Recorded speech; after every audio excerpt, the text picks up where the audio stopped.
Kusabatshazwa isihluku sendodakazi genxa Yabulala uNina ngocelemba lapha namaqede yamshisa yamgqiba emva kwendlu. Nginibingelele ngiphinde nginamukele kuyo le channel ehamba phambili Red Enkesi lami igama umfeze kuntuthuko yakho malo bathi la sibona amagomede makuthi usemusha la ekhaya ngicela nje show ukuthi uyasubscribe ungakhohlwa ukucomment nokulike kanjalo futhi nokushare okukhulu kunakho. Usindele onogada bekhansela olakweni lamalungu omphakathi okuthiwa besho kumngqongqisa ngomlilo ngolwesithathu owesifazane osola ngokubulala ngesihluku uNina.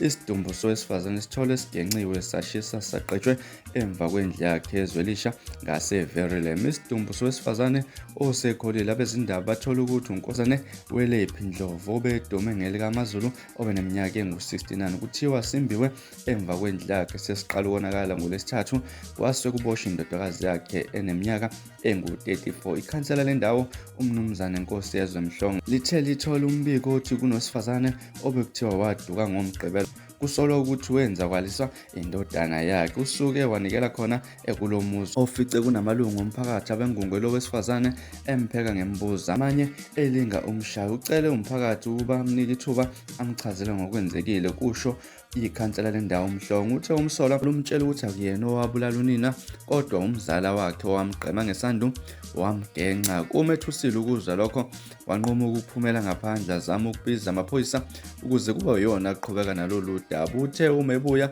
amalungu omphakathi asemqhuba ukuthi ayomkhomba lapho kukhona khona isidumbu sikanina. Kwaqala ukumbiwa ngendlela umphakathi obuthi ukutshele ngayo bekukhona abebemshaya abanye befuna athelwe ngopetrola ngqongqoshe kusize ukungenela konogada bakhe lapha abamthathile umsola bamvalela endaweni ephephile okuyilapha athathwele khona ngamaphoyisa ekubika lona lapha ikhansela lendawo. Uthe kuvela ukuthi umsola ube uhluphe esebenzisa izidakamizwa ephuza utshwala ngokweqile bekuyinto ebimkhathaza uNina ukuthi anqume ukumxosha endlini yakhe. Kukholakala ukuthi lokho kube yimbangela ukuthi abulawe ngesihluku. Imizamo yokuthola umndeni ayiphumelelanga kuze kwashaya isikhathi sokushicilela. Bafethu udaba olungekho luhle, udaba olubuhlungu kakhulu lolo lwenzeka kwezinye zendawo esiphila kuzo. Bafethu abantu kubuka ngathi abasenawo unembeza mase kwenzeka indaba ezibuhlungu kanjena. Bafethu ake nibuyiseni unembeza bafethu, noma ngabe kuyadliwa lokho kuyidakamizwa